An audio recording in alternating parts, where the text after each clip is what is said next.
Agora, a Bíblia lida e explicada com Alain Amorim. Para quem quer ouvir a Palavra de Deus de forma simples e compreensível.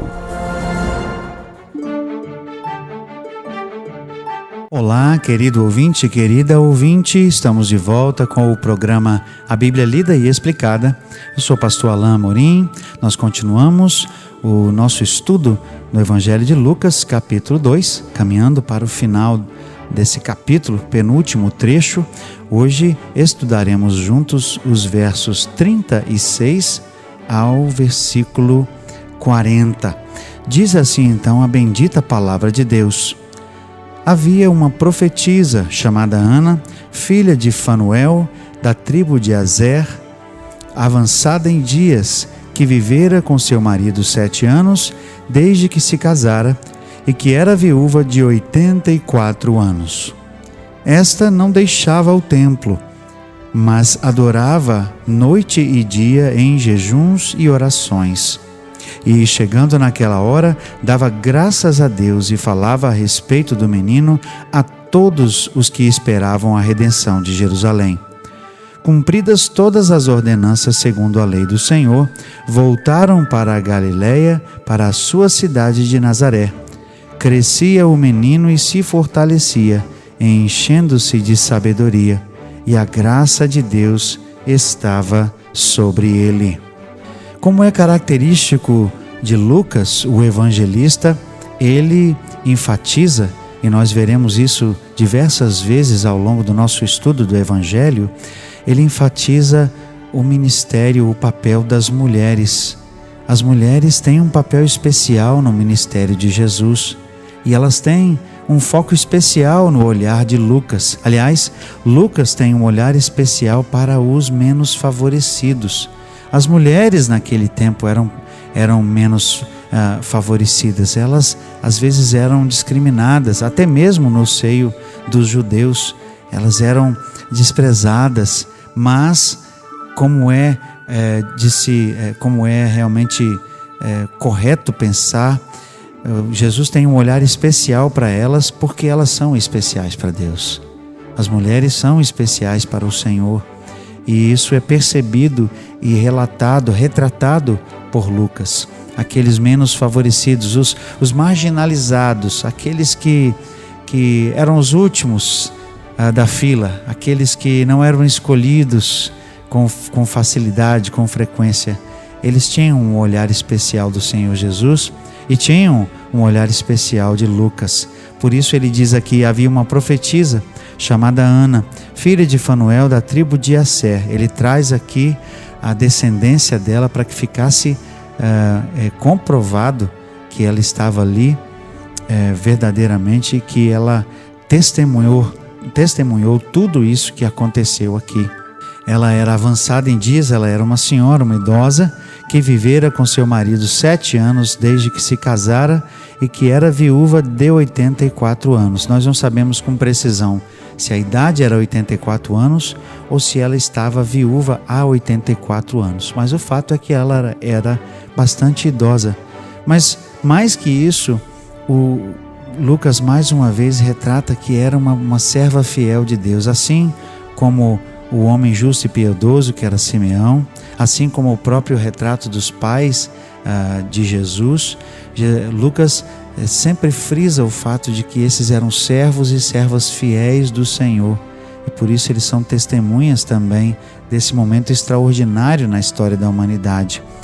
Então o texto diz que ela era viúva de 84 anos, não deixava o templo, mas adorava noite e dia em jejuns e orações. Você consegue imaginar isso? Uma mulher que não deixava a área do templo, mas que estava ali em oração, em jejuns e orações, dia e noite. Eu sou de Brasília. Talvez você que esteja me ouvindo, que não é de Brasília, não vai saber de quem eu estou falando, mas talvez, se você que está me ouvindo é de Brasília, você vai saber especificamente o que eu vou mencionar aqui. No aeroporto de Brasília, até bem pouco tempo, se eu não me engano, essa senhora faleceu nesse ano, e se eu não estou enganado, ela faleceu de Covid. Havia uma senhora que morava no terminal do aeroporto de Brasília. Ela ficava do lado de fora, ela tinha um carrinho, acho que era um carrinho de compras com as coisas delas, com as coisas dela. Ela vivia ali daquilo que certamente um ou outro transeunte lhe dava. Essa mulher estava ali e ela tinha várias mensagens, vários papéis escritos no seu carrinho falando de Deus. E de quando em quando essa mulher se levantava para pregar, para falar a palavra de Deus, para trazer uma mensagem. Quantas vezes eu já não estive no aeroporto e eu via essa mulher e sabia que ela ali trazia uma mensagem de Deus para as pessoas, ela falava de Jesus para as pessoas, uma pessoa humilde, simples, mas que tinha por missão, e sentia no coração justamente isso, de estar ali e de levar uma mensagem da palavra de Deus para as pessoas que passavam pelo aeroporto. É uma figura que me lembra um pouco essa profetisa aqui, talvez não pelas condições em que aquela mulher estava, né? Ela não tinha uma casa, eu não sei exatamente a condição dessa mulher, mas sei que de modo muito fiel essa profetisa é retratada aqui como fiel ao Senhor e que estava no templo dia e noite, morava ali, não é?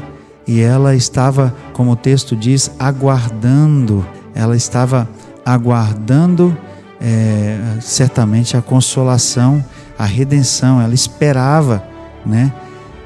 Assim como outros esperavam a redenção de Jerusalém.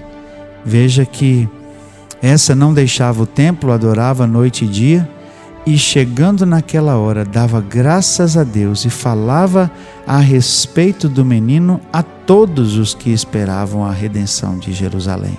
Ela passou ali a anunciar que ela tinha visto o Messias. Ela anunciou certamente aquilo que ela ouviu da boca de Simeão, testemunhou e estava falando daquilo que viu e ouviu a todos os que esperavam a redenção de Jerusalém. Imagine só essa cena, uma senhora que, fiel ao Senhor, recebe essa mensagem, é a incumbência aqui de anunciar àqueles que iam ao templo dizendo: o Messias chegou, Ele está aqui, Ele está para começar o seu ministério. Um menino foi consagrado a Deus aqui e Ele é o Messias. Imagine que coisa extraordinária, que mensagem preciosa essa mulher tinha para falar àqueles que aguardavam, que esperavam a redenção de Jerusalém, preparando o ministério daquele que viria daí mais uns anos a trazer o anúncio, finalmente o reino de Deus havia chegado. E o texto finaliza aqui dizendo o seguinte: cumpridas todas as ordenanças, segundo a lei do Senhor, voltaram para a Galileia, para a sua cidade de Nazaré. Crescia o menino e se fortalecia, enchendo-se de sabedoria, e a graça de Deus estava sobre ele. Nós não temos qualquer menção de eventos posteriores a esse momento aqui, até o momento em que Jesus é encontrado no templo aos 12 anos. Nós temos diversas literaturas espúrias, com certeza, não são inspiradas por Deus, que falam de Jesus fazendo milagres e fazendo outras coisas, mas nós não temos qualquer informação dos anos da infância de Jesus. Não houve desejo de Deus para que isso acontecesse, não é? Era costume em Israel que aqueles que tomavam o ofício como sacerdote, eles o fariam depois de um tempo de preparação, por volta da idade de 30 anos. Então, certamente não foi propósito de Deus que houvesse qualquer tipo de observação ou nota acerca de Jesus, porque ele cresceu como todo menino, não é? Como toda criança, certamente, mas sempre obediente, sem dúvida, porque o texto diz que a graça de Deus estava com ele e ele se enchia de sabedoria. Interessante, eu quero finalizar com isso. Você pode conferir depois o texto de Isaías, lá no capítulo, se não me engano, 56, 57. O texto de Isaías diz que era o próprio Deus que o ensinava, o Senhor Jesus. De madrugada ele o levantava, ele ensinava o Senhor Jesus É interessante pensar que ele era ensinado pelo Senhor Jesus. Aliás, não é o texto de Isaías 50 não, é o texto de Isaías 40.